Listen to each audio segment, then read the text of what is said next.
السلام علیکم، کیسے ہیں آپ سب؟ امید کرتی ہوں خیریت سے ہوں گے۔ آج کی ہماری کہانی ہے رشتوں کے زخم۔ بلقیس ریاض شادی کی تقریب میں ایک پرانی جاننے والی خاتون ملی۔ اس سے لیک سلیک ہوئی اور میں نے اس کے قریب ہی بیٹھ گئی۔ وہ مجھے دیکھ کر بے حد محظوظ ہو رہی تھی اور کہہ رہی تھی، کافی عرصے سے میں آپ کے پاس ملنے کے لیے آنا چاہتی تھی۔ کیوں خیریت ہے؟ اللہ کے فضل سے بالکل خیریت ہے۔ دراصل آپ تو جانتی ہیں کہ بیوگی میں عورت کی زندگی کیا ہوتی ہے۔ 15 سالوں سے دنیا کے رنگ دیکھ رہی ہوں۔ ماشاءاللہ بچے اب بڑے ہو گئے ہیں، روپے پیسے کی کمی نہیں ہے۔ بچے بہت چھوٹے تھے اور میں بھی جوان تھی۔ آپ یقین جانیں، جس پر مصیبت ٹوٹتی ہے وہی جانتا ہے۔ ماشاءاللہ اللہ 3 بھائی، 1 بہن اور بیوہ ماں ہے۔ ماں کی دل جوئی مجھے حوصلہ دیتی ہے، مگر اتنے نزدیکی رشتہ دار ہیں وہ ذرا بھر پرواہ نہیں کرتے کہ یہ بیوہ ہو گئی ہے، بے آسرا ہے، جاری ہے، اس کی مدد ہی کر دیں۔ خاوند گھر کی چھت ہوتا ہے اور اگر گھر سے چھت گر جائے تو جان لیں ایک عورت کا کیا حال ہوتا ہے۔ ہمارا معاشرہ صرف چڑھتے سورج کی پوجا کرتا ہے۔ میں نے بچوں کی خاطر دوسری شادی نہیں کی، ایک لحاظ سے اچھا ہی کیا ہے، ورنہ آج میرے بچے ماشاءاللہ پڑھ لکھ کر اچھے عہدوں پر فائز نہ ہوتے۔ ایک بیٹا ہے اور ایک بیٹی۔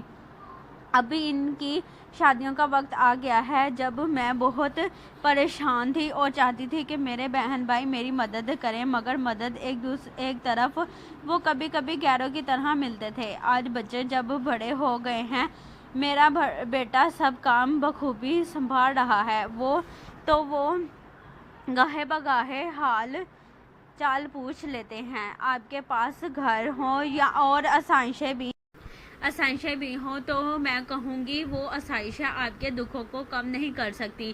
دکھ انسان کو خود ہی جھیلنے پڑتے ہیں۔ میں اس کی گفتگو سنی تو جواب دیا، خدا کا شکر کریں ساری آسائشیں موجود تھیں۔ اگر آپ کے پاس زندگی گزارنے کا کوئی ذریعہ نہ ہوتا تو آپ اندازہ نہیں کر سکتی کتنی مشکلات کا سامنا کرتی۔ ابھی تو سب کچھ موجود ہے آپ کے پاس، تو آپ کے چھوٹے چھوٹے کام بہن بھائی نہیں کرتے۔ اگر آپ کے پاس روزی کا ذریعہ نہ ہوتا تو میں وثوق سے کہتی ہوں اس دور میں کوئی بھی آپ کی مدد نہ کرتا۔ کسی نے آپ کی مالی مدد نہیں کرنی تھی۔ ابھی تو ان کو معلوم ہے کہ آپ کو کسی قسم کی ضرورت نہیں ہے اور وہ سلام دعا اچھے طریقے سے کر لیتے ہیں، ورنہ آپ کی زندگی اجیرن ہو جانی تھی۔ وہ دور اور تھا جب پڑوسی کو معلوم ہوتا تھا کہ ہمارا پڑوسی تکلیف میں ہے اور پڑوسی ہونے کے ناطے وہ مدد بھی کرتا اور دلجوئی بھی۔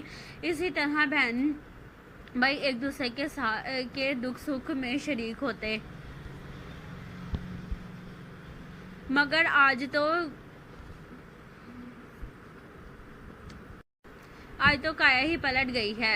خونی رشتہ ہو یا غیر، کوئی نہیں پوچھتا، اس لیے توقع مت رکھیں۔ یہ دنیا ایسی ہی ہے، جہاں مطلب ہوتا ہے دنیا کھینچی ہوئی وہاں جاتی ہے، جہاں مطلب نہیں ہے چاہے آپ کا بہن بھائی کیوں نہ ہو وہاں جانے سے گریز کرتے ہیں۔ لیکن ایک بات ضرور کہوں گی، بے شک غرض کی دنیا ہے، مگر ابھی بھی ہمارے معاشرے میں لوگوں کے پاس اعلیٰ ظرف اور وزیداری ہے۔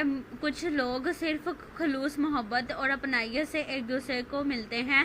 میری بات سن کر اس کی آنکھوں میں آنسو آ گئے۔ میں نہیں چاہتی تھی کہ وہ خوشی کے موقع پر روئے۔ اس کی دل جوئی کی اور اس نے اپنی باتوں کا موضوع بدل دیا۔ مجھے رہ کر ایسے لوگوں پر غصہ آ رہا تھا۔ بے شک افراتفری کا دور ہے، مگر ایک انسان مشکل میں ہے، اس کی راتیں تکلیف میں گزرتی ہیں تو اس کی حاجت روائی کرنی چاہیے۔ یہ زندگی چند